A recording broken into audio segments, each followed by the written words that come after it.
Hi, NASNPRO. This is Karen Hodges coming to you live this morning from fabulous Florida. And I'm Karen Hodges with Salon Gurus. And I'm Janet McCormick. And we're here to give you a class on 6 strategies to successfully grow your staff. That's right. Number 1 strategy. Janet, why don't you kick us off? The first strategy, and I believe is the most important one, is their education. Invest in their success because it also invests in yours. And let them know at the same time what the value of that education will be. They will be receiving this at your establishment, and you need to calculate what that is.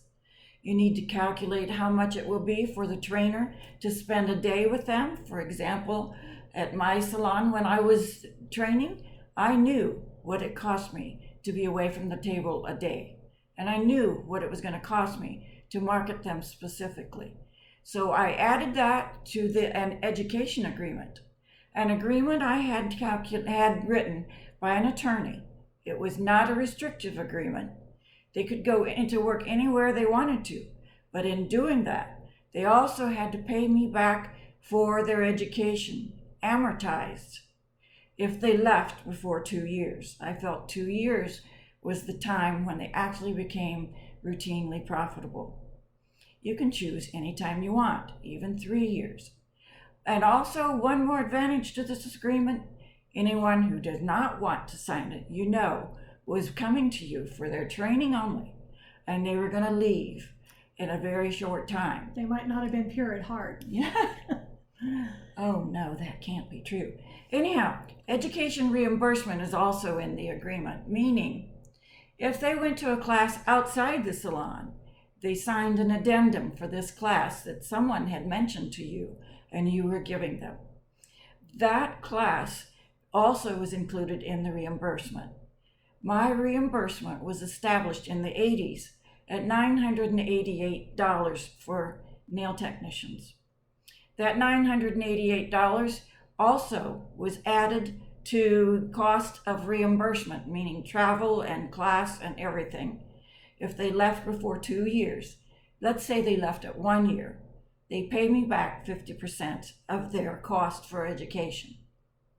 Did you keep that going, like the longer they stayed with you, like new classes? After 2 years, I felt they were profitable enough, especially if they were at 70%. Okay. And I could just throw away the reimbursement. All right, well, that was the first strategy. Number 2 is to develop leaders. And what we mean by that is to set lead staff members for every discipline in your salon or spa. Some salons and spas might have this already as their hierarchy, possibly going along with tiered pricing and tiered pay. But you need to build your business with the intention of creating like a head waxer, a lead lash artist, a chief skincare specialist, whatever name you call them. But they're the person who ultimately becomes responsible for that department. And you're building their career. You're building their career, but they're also going to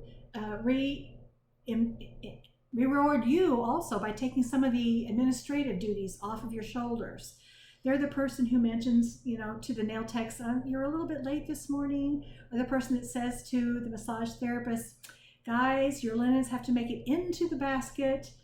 So that lead person is responsible for the conduct of their department. Now, if you're going to give someone more responsibilities, it's only fair if you also give them more rewards. So that might mean monetary rewards, meaning that they'll be paid more for a lead position, and also maybe they just have some additional responsibilities and also some privileges as well. So for example, maybe you take your leads out once a month for a special dinner and you all network and talk together and kind of team build a little bit.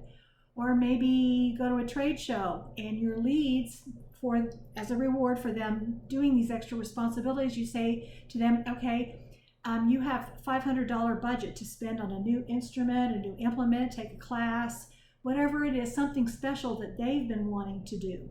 So things like that can be very helpful in building leadership in your salon, and whenever you hire a new person, you tell them that this is a career track that they can go on. So you're starting from the very first conversation that you have with them, building this intent that they're going to be with you for a long time. And you know, we all know that it's much better to train someone and then correct their behavior if you need to than it is to throw them out and start over.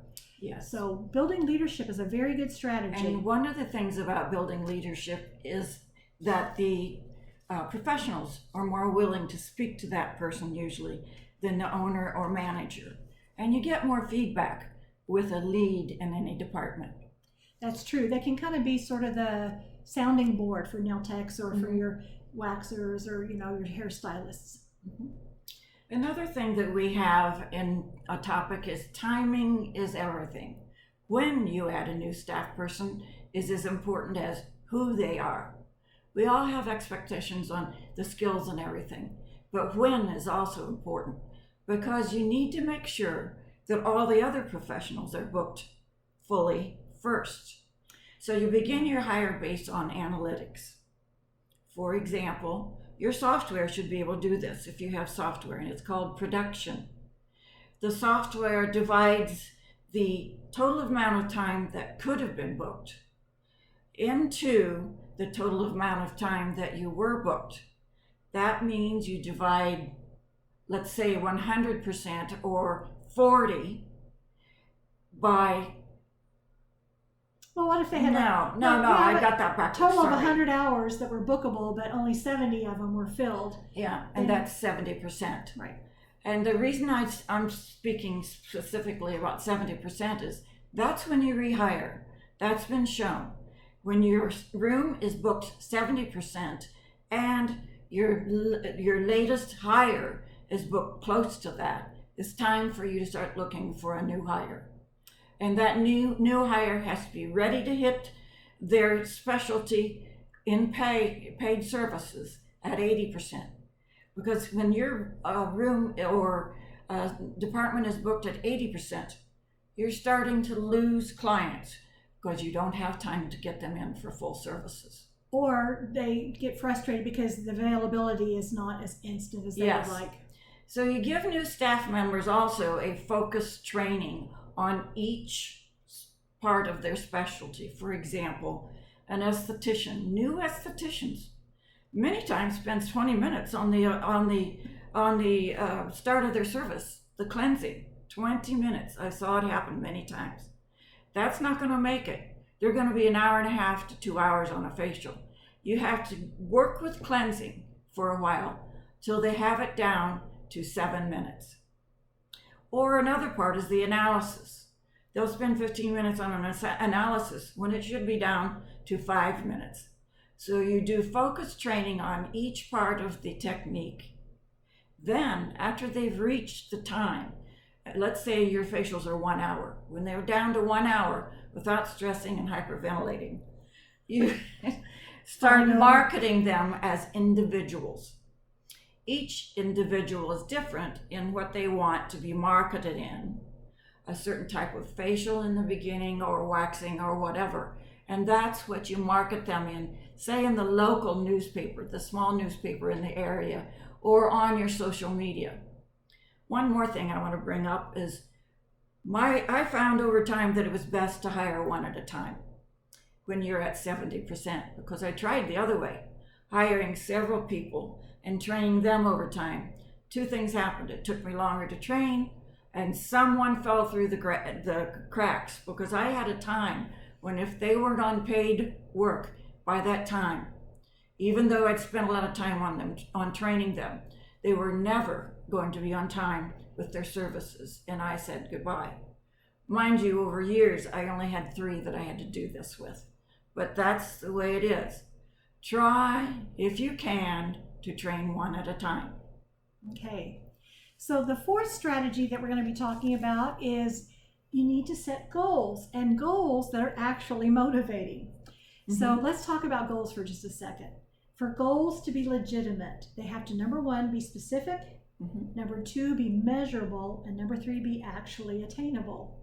So what I mean by that is, for example, specific. It's like, oh, I want to grow my business, or oh, I want to make more money. Those are not specific. What you can say is, I want to make more money this year. I made 80,000. I would like to make 30% more. So 30, that means $24,000 more, because I want to bump myself up over into that six-figure mark. Well, 24,000, what if I divide that by 12? That means I need to make $2,000 more a month, or $500 more a week. Can I make $500 more a week?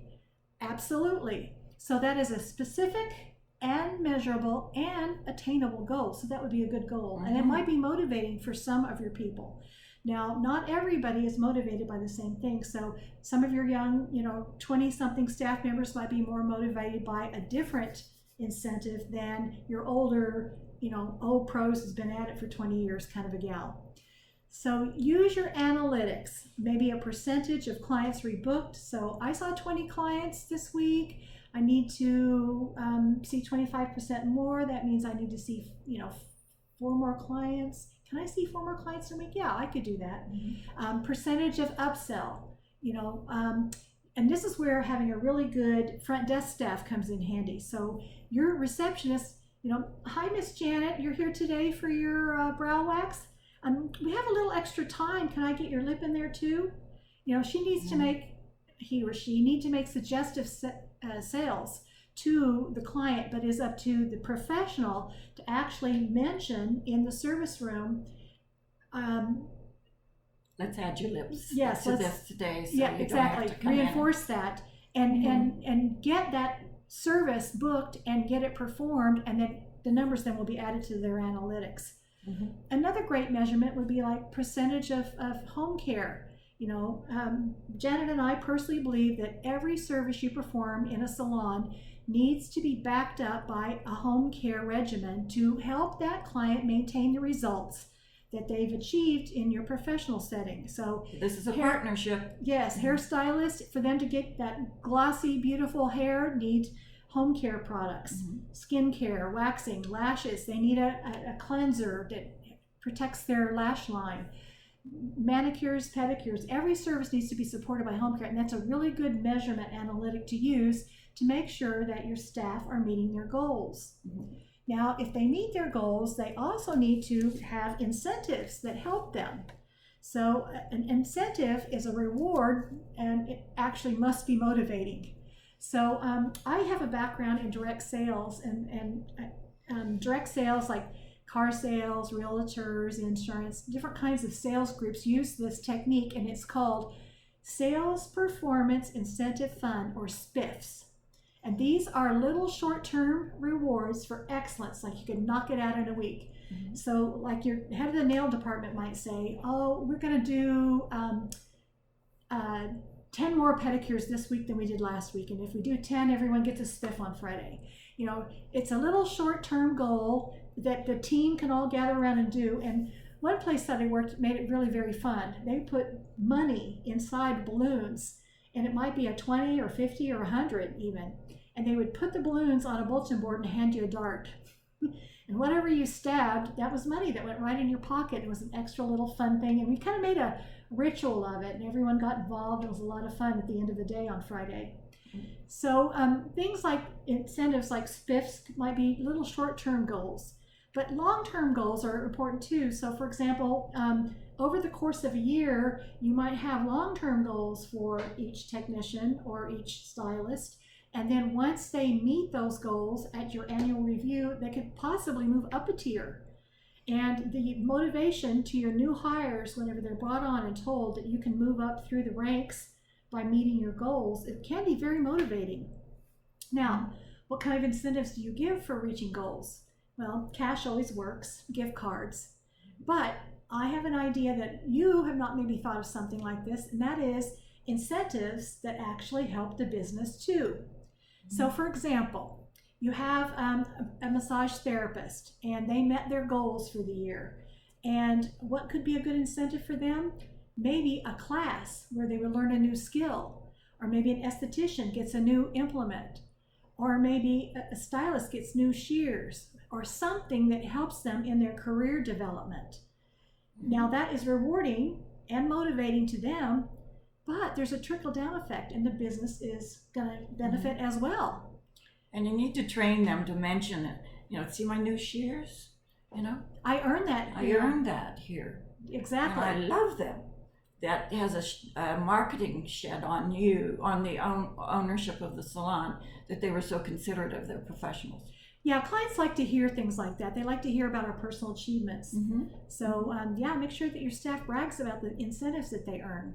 Yes. I have one more incentive that I may be a little bit off the books, but this is something that I actually used once in a very successful way, and that is, as a reward, I had an assistant, and whenever she was ready to be launched as a full-time nail technician, I gifted her with her own specific sales campaign.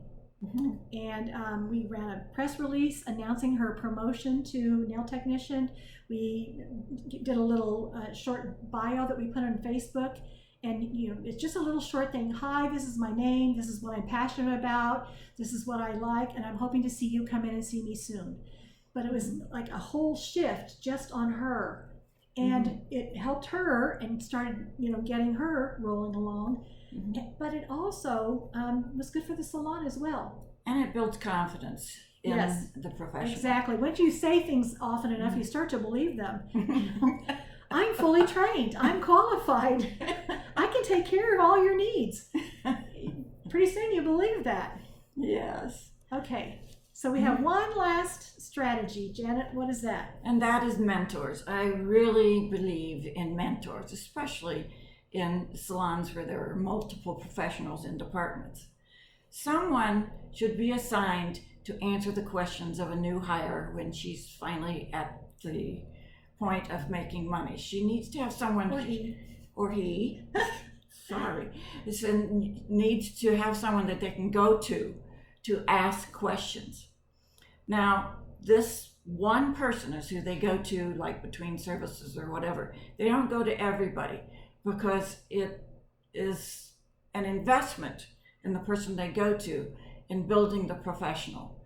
But be sure and check with the mentor. The management has to check with the mentor often to judge her progress, because she's through the training. Now she's starting to work on clients. She still has questions, and this mentor should know how she's progressing. You make sure, however, that the mentor is engaged. I happen to love mentoring. That's just me. But maybe it's because I'm retired or whatever. No, you're not. Make sure the mentor is engaged.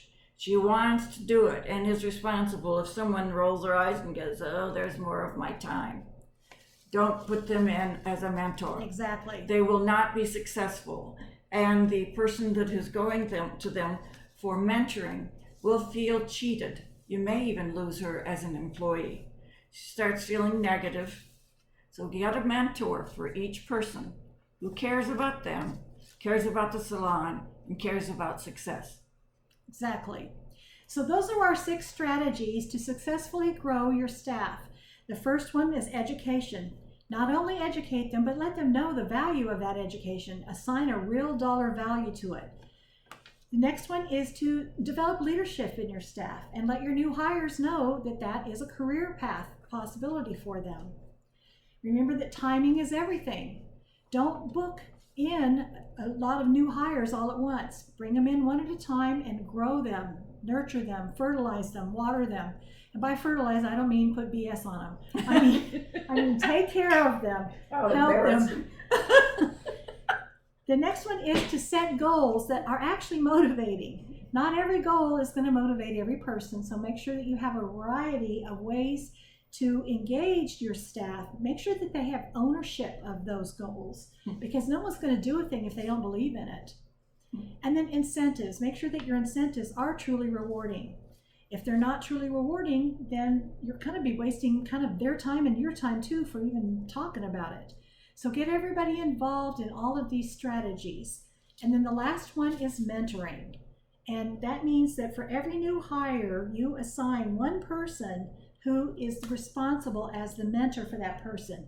They're the one person that they can check everything with and have a feeling of support. You know, they have like a wingman. I got you. You know, I got your back. I'm going to take care of you. Don't worry, you're not here all alone. We're here to help you. So mentorship is very important, and we want you to encourage that. So those are our 6 strategies, and we have just a few minutes left here. So I think we're going to throw this open for some questions here. Let's see here. Well, we had one good question that came in earlier. Let's go ahead and go back to this. Someone wrote in, can you tell me more about the education reimbursement agreement? So, yes, you need to go to an attorney to see what's legal in your state. And it's an attorney who specializes in employee relations. They're available in most cities. And they will set you up an agreement that every new hire should be told about at their first appointment. And on their appointment where they are given an offer, you have them sign it. If in most states, if you have it go to your people and say, all of you need to sign a reimbursement agreement. After they've already hired. Yeah. After they've already laid their hand on a face or a hand or hair, it's too late. That's called causing them to sign it under coercion, because there's an implied threat that they'll lose their job. So you have to do it before you've made the offer. Well, after the offer, but before they before they start work. And you give them 24 hours to take it to whomever they want. In fact, or whatever amount of time. Well, tell them, you need to go run this by your legal advisor and make sure, and that way you can actually have in your hiring checklist discussed reimbursement education check, So, and before they are hired, signed the agreement, and know that if they don't want to sign it, they do not expect to be in your salon. So the amount of time you need to get to for profit. Right. That person might not be your kindred spirit. Yes. Okay, let's see here. We have another question here that says, what about people who come in and build and then leave? Well, okay, there you go. I'd like to answer this one because I would like to say you should expect that. In fact, whenever I hired someone, I actually had, as part of my conversation with a new hire, a question time where I asked them, what are your goals for your career? Do you want to be an entrepreneur? Do you want to build a business of your own? Do you want to have your own salon? Or would you prefer to just come in, do your work, and go home and take care of your family and children? So I needed to know what that person's goals were and what their intent would be. And based on that, then I could craft my offer for that person. So I had one person I brought in, and she wanted to open her own salon. So I said to her, okay, we need to have this open with each other. And that is, I will mentor you. I will teach you everything I know about running a business, but you have to not steal product and not try to undermine me with my clients. What I would want to do is I would like to say to my clients, she is my trainee and hopes to open her own salon someday. And then I would like us to be colleagues and friends and supports for each other out in the community. This is back when I was in Key West, and small island, everybody knew everybody, but I did have estheticians and nail technicians, both, who I could comfortably send my clients to, who would back me up when I went on a trip. And they could send their clients to me, and we knew that there would be no poaching. And there was positive feedback to the clients about Karen. Exactly. They talked nice about me, I talked nice about them, we lifted each other up. And our clients were like often surprised. Well, I'm kind of surprised to hear you say that. Why? She's a wonderful technician. Or why? She's a wonderful esthetician. I also had people that I could, oh my gosh, I just realized I'm out of wax. So I could run over and grab some wax real quick, or borrow, can I have a cup of acetone? So you really want to build those kind of working relationships. And if you, I never really got that. When I came into this industry from the corporate world, on your last day there, everyone came around, took you to lunch, and then they bought you a cake and wished you well. Here in our industry, we kick them out the door and lock them out, and people sneak out in the night. I know. I don't understand that. Do you really expect someone to come to work for you at 22, 25, whatever, and retire with you 40 years later? No. Right. So what you do is use the time they have with you to nurture a trusting relationship. Exactly. So that is professional and honest, has integrity. And they'll be your colleague in your community. You'll find out soon enough if they have no integrity. Yeah. And bye-bye. Yeah. Cancer. Gotta go.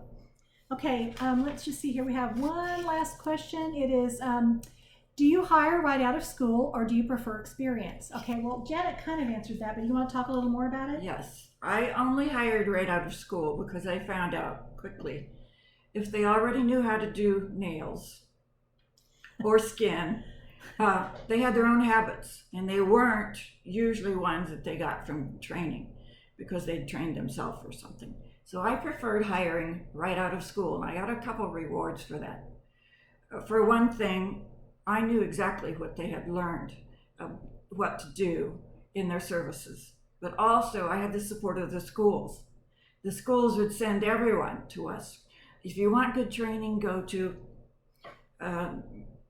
I worked for a spa for several years that had 3 spas in the local area, and they knew that I needed new estheticians and nail technicians. Yes, actually. They backed me up. What you want to do is you want to actually contact the schools, ask to speak to the educator, the teacher, the owner, whatever, and ask if you can come in and do like a little career day talk. Yes. And 10 minutes. Yeah. Well, I always ask for an hour. I don't know. Well, you only have to talk 10 or 15 minutes because the rest of it's going to be questions. These people are new and they want to know what the real world is like, and they don't know. Well, so they're going to ask you. Well, that's what I did. Is I would arrange to come in and give them a little hour career day talk, and I would talk about what their reasonable expectation of money was, what the reasonable expectation of their hours would be, what kinds of clients they might attract based on how they set their prices. You know, if you want to attract single moms or young mothers or college students, my particular demographic, for if you want to say, I always catered to the older businesswomen who had disposable income. And the way I booked my books is I had many clients that would book 2 hours every 2 weeks. And one time it was nails and a pedicure, and the next time it was nails and a facial. So they got 2 nail services a month and a facial and a pedicure, and like clockwork. And all of my clients were standing appointments. And so you can kind of explain things like this to a new student that's sitting there in school and help them kind of envision themselves in the industry. One thing that you do, I'm sorry, Karen, I'm off on the rabbit hole again, is watch and see which clients do not rebook, because sometimes it's a suspicion about the service that she needs more education on. Correct? I'm not sure where you're at there. Let's say, for instance, someone who is doing a particular kind of facial, and the client does not rebook. Oh, yes. Check with the technician and kind of go over that appointment and see how it flowed. There may be a reason. Maybe this was just a one-off treat. And you can do that through analytics also. See who is not rebooking. Exactly. This is a very good education for the estheticians, and they appreciate it, especially when the next one rebooks. That's right. All of your language in hiring your staff should be like our long-term relationship. What are your goals? How are we going to grow you? How you're going to grow yourself? How you're going to grow your business? But then in their training, when you train them, they need to use language with their clients along the same lines. Come on in, I'll take care of your skincare today. I'm going to set up a plan for your continued home care to support these results or to help us achieve clear skin if they have acne, or to reduce fine lines and wrinkles if they're older. You have to say to them, this is a partnership. Yeah. I do what is to bring your skin into balance and readiness for your home care. And I used to even do a pencil graph sometimes.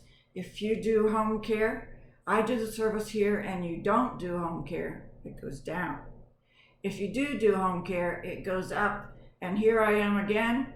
If you don't, I do the finger graph and tell them, you need to do home care. Home care is important. All right, so we're going to wind this up, and we're going to finish out that we are giving you some strategies for growing your staff. Invest in them, train them, develop their leadership, motivate them, and mentor them. Right, Janet? Yes. Thank you so much for joining us. Thank you, NASNPRO. Thank you so much, Denise, for having us. We really enjoy these little talks, and we hope you'll have us back for more. Bye-bye. Bye.